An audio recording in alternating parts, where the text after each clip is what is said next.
நல்ல காரசாரமான டிக்கா மசாலா கூடவே சாஃப்டான chapati. 31 days dinner series day 5ல இன்னைக்கு நம்ம பார்க்க போகிறது பன்னீர் டிக்கா ரோல். வெயிலில் வாங்கி சாப்பிட்ற அதே டேஸ்ட், ஆனால் ரொம்ப ஹெல்த்தியாக எப்படி பண்ணுறதுன்னு பார்க்கலாம். Welcome to recipes in Tamil. First சப்பாத்திக்கு மாவு ரெடி பண்ணிடலாம். நான் இன்னைக்கு 2 கப் கோதுமை மாவு எடுத்திருக்கேன். அது கூடவே 1 டீஸ்பூன் உப்பு, 1 டீஸ்பூன் எண்ணெய், 3/4 கப் அளவுக்கு தண்ணி எல்லாத்தையும் சேர்த்து நல்லா மிக்ஸ் பண்ணி எடுத்துக்கலாம். இப்போ மாவு நல்லா மிக்ஸ் ஆயிடுச்சு. இப்போ இந்த மாவை 30 நிமிஷத்துக்கு அப்படியே வச்சிடலாம். இப்போ ஸ்டஃபிங்க்கு ரெடி பண்ணிடலாம். பன்னீர் 200 கிராம் எடுத்திருக்கேன்.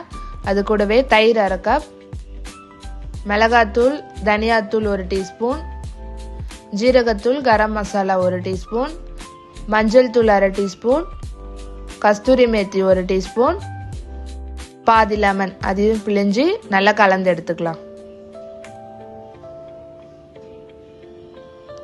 இப்போ எல்லாம் நல்லா மிக்ஸ் ஆகிடுச்சு. இப்போ ஒரு பேனில் 2 டீஸ்பூன் எண்ணெய் ஊற்றிட்டு இப்போ நம்ம ரெடி பண்ண அந்த பன்னீரையும் போட்டு நல்லா மிக்ஸ் பண்ணி எடுத்துக்கலாம்.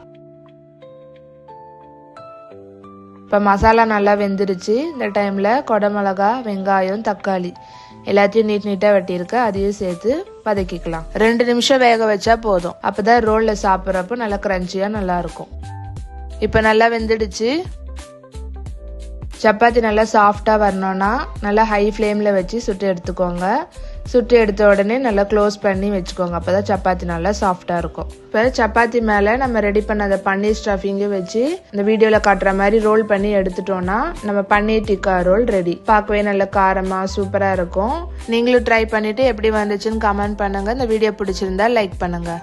இந்த சீரீஸில் வர நெக்ஸ்ட் எபிசோட்லாம் பார்க்கணுன்னா மறக்காம எங்கள் சேனலை சப்ஸ்கிரைப் பண்ணிக்கோங்க. மேடாக ஹெல்த்தி ப்ராடக்ட்ஸ் பண்ணிகிட்ருக்கோம். குழந்தைங்கலேருந்து பெரியவங்க வரைக்கும் பிடிச்ச மாதிரி மில்லட் பிஸ்கெட், ஜாம் பிஸ்கெட்னு 10 டைப்ஸில் பிஸ்கெட் பண்ணிகிட்ருக்கோம். இது 100 கிராம்ல இருந்தே அவைலபிளாக இருக்குது. அது மட்டும் இல்லாமல் மில்லட் லட்டு 9 டைப்ஸில் பண்ணிகிட்ருக்கோம். இதுவும் எங்ககிட்ட 1/4 கிலோல இருந்தே அவைலபிளாக இருக்குது. மில்லட் ப்ரௌனிஸே எங்ககிட்ட 1/4 கிலோல இருந்தே அவைலபிளாக இருக்குது. Assorted brownies, double chocolate, triple chocolate ப்ரௌனிஸ்லாம் அவைலபிளாக இருக்குது. இப்போ ட்ரெண்டிங்கில் இருக்க rose milk tea cake, mini choco chip cookies, mini cookie டீன்லாம் கூட அவைலபிளாக இருக்குது.